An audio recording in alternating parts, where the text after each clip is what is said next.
내일장 빅피처 이어가겠습니다. 지금 뭘 봐야 할까? 사실 오후 들어서 힘이 계속히 오전장에 있던 힘이 여전히 이어지고 있어 보이지는 않죠. 그런 가운데 내일장 전략이 더 중요할 것 같습니다. 주식회사 플래처 김덕구 대표 모십니다. 대표님 어서 오십시오. 네, 반갑습니다. 예, 반갑습니다. 궁금한 쪽은 오늘 지주데이였기 때문에 내일장에도 오를까? 바로 지주로 준비를 해봤습니다. 그러니까요, 코앞이니까 오늘 좀 더 기대감 반영시키는 거죠. 네, 정말 레벨업을 많이 했더라고요. 경계를 가져야 할지 아니면 오히려 더 시장에 이목이 집중됐기 때문에 더 봐도 되는지 궁금한 구간입니다.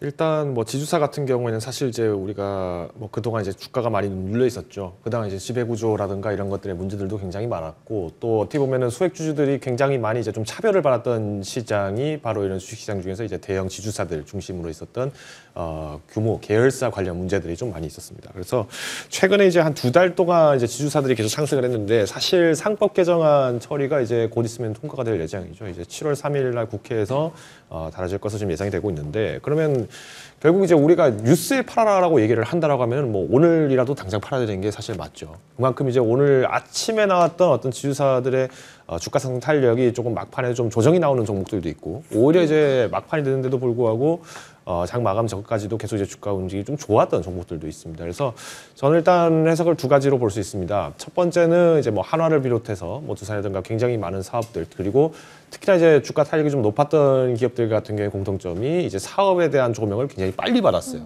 그러니까 두산이 사실 오늘 이렇게 갑자기 주가가 빠지느냐, 그것도 그동안 잘 가던 두산이었는데 왜 이러느냐라고 얘기를 한다면은, 일단 이제 두산 같은 경우에도 그렇고 뭐 많은 기업들이 이제 특히나 이제 각광을 받을 때 뭐 두산 에너빌리티를 비롯해서 이제 그동안 자회사 계열사들이 이제 주목을 빨리 받다 보니까 덩달아 주가들이 좀 더 크게 반등을 했어요. 그러다 보니 사실 여기서 이제 상법 개정안이 통과가 된다라고 했을 때를 비교를 해본다라면은, 그럼 두산그룹은 이미 좀 다른 지주사들보다는 좀 앞서 나간 것이 아니겠느냐. 오히려 상법 개정안과는 좀 상법 개정안 영향들도 있을 수는 있겠지만은 그보다 별개로 계열사들이 지금 주가가 많이 지금 올라갔다 보니까 차익 매물이 좀 나오는 것이 아니냐, 이렇게 해석을 할 수 있겠죠. 그래서 저는 국회에 이번에 상정이 되는 것은 당연히 이제 소액 주주들, 특히나 우리와 같은 이제 개인 투자자들에 대한 보호 조치들이 강화되는 것은 충분히 기대가 된다라고 볼 수 있습니다. 다만 지금 야당 측에서, 특히 이제 국민의힘에서는 조금 우려를 표명한 것이 몇 가지 있는 것 같아요. 물론 이제 상법 개정안 관련해서도 다시 긍정적으로 좀 의견을 선회한 것으로는 보여지는데,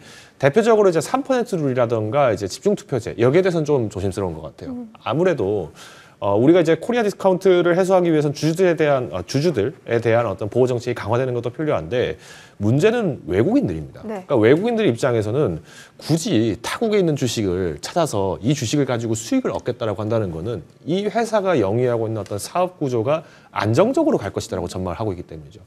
그러다 보니까 이제 과거에 워렌 버핏 회장이 이제 했던 발언 중 한 가지가 일본의 종합 상사 기업들을 막 매수를 한다, 네네. 이런 얘기를 했었잖아요. 결국에는 어떤 지배 구조나 이런 것들이 큰 변화가 없고 영위하는 사업을 계속 안정적으로 키워나가면서 뭐 여기에 대한 어떤 이제 주가에 대한 변동도 어느 정도 예측이 가능하기 때문에 접근한 건데, 만약에 이제 3% 룰이 적용된다라고 하면은 지금 현재 있는 이제 특수 관계자들이라든가 이제 주주단들 같은 경우에는 발언권에 대한 문제가 나올 수 있고, 또 그러면 오히려 경영권을 지키는데 문제가 생길 수 있다 보니까 경영 자체에 대한 어려움이 또 다시 한번 나타날 수 있다, 이런 의견이 나오고 있어요. 그래서 저는 일단 오늘 시장을 봤을 때도 충분히 이제 좀 저평가됐던 종목들을 뭐 살 수 있지 않겠느냐라고 본다면은 뭐 매수가 가능하다고 보지만, 일단 대부분의 지주사, 그러니까 특히 이제 지주라고 끝나는 회사들 같은 경우에 조금씩 상승할 때마다 분할 매도를 하시는 게 조금 더 유리할 수 있다라고 보고 있습니다. 특히 당장 이제 내일, 그리고 이제 모레에 뭐 상정이 됐을 때에 대한 어떤 외국인들에 대한 썰물을 좀 조심해야 되기 때문에 뭐 매매를 할 수 있는 기간이 좀 상대적으로 짧다는 점 참고하시면 좋을 것 같습니다. 알겠습니다. 자, 그러면 뭐 땡땡 지주보다 다른 쪽을 좀 더 봐야 하는 건가?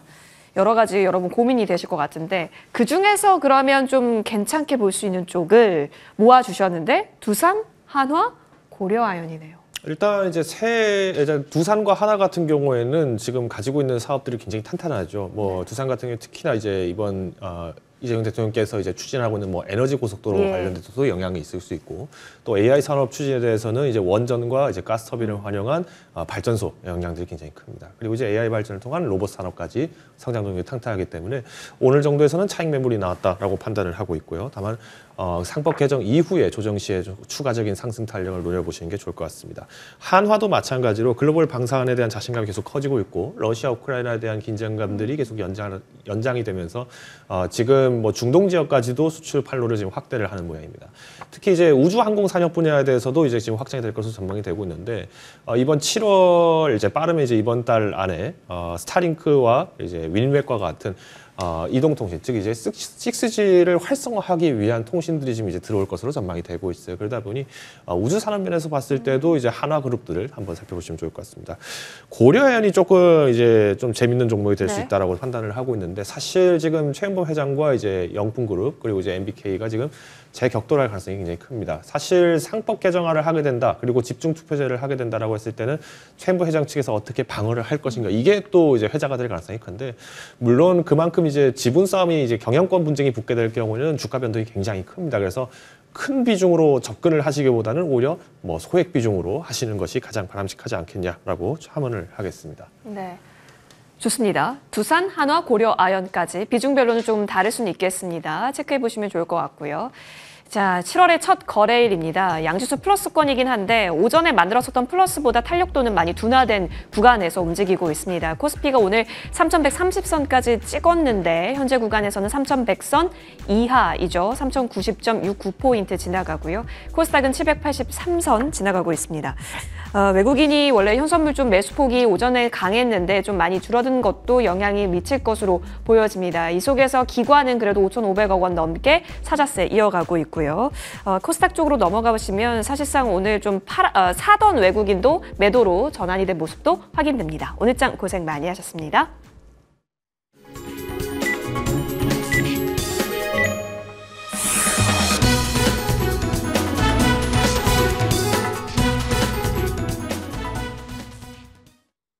네, 7월의 첫 거래일 모든 마감이 종료되었습니다. 한국에서는 지금 수출 지표에 대한 관심도가 높은데요. 어제는 화장품 수출에 주가가 반응을 했었고 오늘은 반도체 수출과 자동차 수출이 6월 최대치를 기록하면서 오전장 분위기가 좋았습니다. 다만 오후장에는 탄력이 둔화되면서 오전에 끌어올렸던 상승분을 모두 반납하는 흐름이 연출되었습니다. 오늘 아시아 증시 안에서는 대만 각권 지수가 가장 큰 폭의 상승세를 시현했고요. 유가 증권 시장은 3,100선 하회하면서 결국 종가를 형성했습니다. 3,090선에서 마감했고요. 오늘 장중 3,133선까지 올라가면서 다시 한번 52주 신고가 흐름을 연출했지만 아쉽게도 윗꼬리를 달았네요. 코스닥도 마찬가지로 오늘 장중 고점 대비해서는 큰 폭으로 내림세를 보였습니다. 다만 강보합권에서 783선에서 종가를 형성했네요. 수급 보겠습니다. 자, 수급 같은 경우 외국인이 1,000억 원대 매수 우위로 마감, 그리고 기관이 5,500억 원대 사자세로 마감했는데 오전 대비해서는 매수 물량이 외국인 쪽에서 다량 출회가 됐습니다. 특히 선물 시장에서는 장중 7,000억 원까지 매수세를 보였던 외국인이 마감에서는 1,000억 원대 매수로 거래를 마쳤고요. 달러당 원화 가격은 최근 계속해서 하향 안정화 흐름을 보여주고 있습니다. 코스닥에서도 외국인이 5거래의 연속 매도를 시현하고 있습니다. 자, 코스닥에서는 외국인이 5거래 연속 매도고요. 자, 개인 같은 경우는 같이 외국인과 함께 매도세를 보였죠. 개인도 최근 수급이 조금 지지부진하다라는 평가를 받고 있습니다. 기관만 나홀로 순매수 코스닥 쪽에서 나타냅니다. 종목별로 자세하게 체크해 보겠습니다. 일단 SK하이닉스가 6월 26일에 30만 원 터치한 이후에 최근 외국인의 차익 매도 물량이 연출되고 있고요. 오늘 같은 경우는 종가를 어디서 형성했냐면요. 2%대 급락한 채로 종가를 형성했습니다. 삼성전자 6만 원대 계속해서 지지하고 있지만 외국인은 여전히 삼성전자 실적 불안에 대한 계속 불안감을 나타내고 있는 상황이고요. 소부장단 안에서 LG전자가 2%, 이오테크닉스가 3% 상승 마감했지만 HBM 대장 한미반도체는 5% 급락했고요. 이수페타시스는 3% 급락한 채로 거래를 마쳤습니다. 어제 화장품 수출 지표가 좋았기 때문에 수출 관련주, 화장품과 미용기기에 대한 종목들의 주가 흐름이 강했는데요. 오늘은 하루 만에 반락하는 흐름이 나왔습니다. 휴젤이 6%대 급락했고 파마리서치가 3%대 급락, 클래시스도 1% 하락했고 나머지 종목들을 대부분 빨간불을 켜주는 흐름이었습니다. 삼성 바이오로직스가 1% 상승 마감했네요. 자, 상법 개정 이제 7월 3일 아니면 4일 안에 통과가 될 예정이라고 합니다. 금융지주 안에서 하나금융지주가 3% 급등세 시현했고 신한지주와 메리츠 금융지주 다시 한번 고점에 대한 도전을 이어갔습니다. 자, 이쪽으로 넘어와서 조선과 해운 그리고 방산 안에서는 여전히 종목별로 좀 갈리는 흐름이 나오는데요. HMN 같은 경우 3.5% 상승하면서 이 안에서는 가장 좋은 흐름 보였고 방산 안에서는 하나 에어로스페이스 꺾이지만 현대 로템 쪽으로는 오늘 외국인의 순매수가 일부 확인이 되었습니다. 자동차 쪽에서는 관세 이야기가 나왔죠. 저관세 없을 거다. 25% 지속한다라는 소식에도 불구하고 오늘 현대차와 기아 쪽에 기관 러브콜이 확인되었습니다. 장중 5%까지 급등하는 모습이었지만 종가는 일부 상승분 반납한 채로 거래 마쳤고요. 2차 전지에 대한 흐름을 계속해서 주목해 보셔야 될 것 같습니다. 오늘 LG화학 8% 급등 성공했고요. 실적이 바닥이다라는 증권가의 리포트와 함께 외국인 기관의 동반 러브콜이 확인되었습니다. 이뿐만 아니라 SK이노베이션 그리고 삼성 SDI, 에코프로비엠, 롯데케미칼 전부 다 오늘 급등한 채로 거래를 마쳤기 때문에 조금 더 추가적인 상승세가 나오는지 이번 주의 흐름 같이 체크해 보시죠. 자, 건설기계 안에서 두산 에너빌리티가 8% 급락했고요. 오늘 오전장에 강했던 건설 쪽도 상승분을 전부 다 반납한 채로 거래를 마쳤습니다. 현대건설 2% 급락이고요. 지주사 안에서 SK가 가장 오늘 상승폭이 좋았습니다. 또 다른 종목 한화도 같이 좀 급등세를 보였지만 상승분을 반절이나 반납하면서 거래 마감했다라는 점이 오늘의 특징입니다. 거래 대금과 거래량으로 살펴보시죠. 자, 오늘 거래량 상위는 코스피 안에서 두산 에너빌리티가 차지를 했습니다. 8% 급락인데요. 원전에 대해서는 고점 논란이 계속되고 있었는데 본격적인 조정일지 여부가 주목되고 삼성전자, 한국전력 오늘 거래량은 실렸지만 주가는 엇갈린 흐름 보였습니다. 자, 태양광 안에서 하나솔루션이 오랜만에 반등했는데 아직 낙폭에 대비해서 큰 반등을 보여주지는 않았고요. 이쪽으로 넘어와서 거래대금 상단 오늘 SK하이닉스 꽤 많은 거래대금과 함께 2% 급락을 면치 못했습니다. 30만 원 선을 뚫어 넘을 수 있을지 주목되고요. 한화, 지주사 안에서 가장 좋은 흐름 보였습니다. 15% 상승으로 거래 마쳤습니다. 코스닥으로 넘어가시죠. 자, 코스닥 안에서는 오늘 다날이 상한가를 지켜가는 데 성공합니다.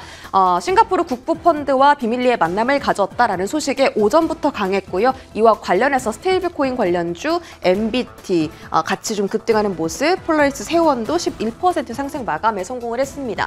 지주사 안에서 한화 이외에도 원익과 원익홀딩스 이 두 형제에도 집중도가 높았는데요. 두 자릿대 마감하는 데 성공했고요. 화장품주 조정 받은 가운데 대장주 실리콘투는 0.8%대의 하락세로 거래를 마쳤습니다. 자, 이렇게 계속 좀 그동안 강했던 종목들이 꺾이고 다시 한번 조정을 겪었던 종목들이 반등이 또 올라오기도 하는 하루였는데요. 내일장은 어떤 포인트에 주목하면 좋을지 만나보시죠. 지수는 빨간불이지만 사실상 변동은 일어나고 있습니다. 3,100선에서는 일단은 좀 쉬어가고자 하는 심리가 있는 걸까요? 여기서 지수를 상단을 더 높이기 위해서는 힘써줘야 하는 섹터가 분명히 필요할 텐데 지금은 순환적인 차원에서 머물고 있다는 점이 일단 3,100은 어느 정도는 우리가 유념해야 할 벽처럼 느껴집니다. 자, 그렇다면 이 속에서 기회를 찾아보자고요. 계속 시장은 어떤 표정을 보여주든 우리에게 기회를 줄 테니까요. 공략 섹터 열어보겠습니다. 대표님께서 직접 챙겨주신 쪽은 식료품주이고요. 소비 쿠폰 관련해서 오늘 좀 화력이 돋보여지기도 했습니다. 네, 마찬가지로 이제 식료품이라고 이제 제가 지난주에도 계속 강조를 네. 드리고 있는데 일단 내수 쪽이 다시 이제 부활할 가능성이 이제 좀 주목을 하고 있습니다. 지금 이제 K푸드 수출 관련해서 200억 목표를 설정하고 지금 서울푸드가 성공적으로 개최가 되면서 전년보다 이제 2배가량 더 많은 계약이 진행됐다는 점은 긍정적이라고 볼 수 있을 것 같고요.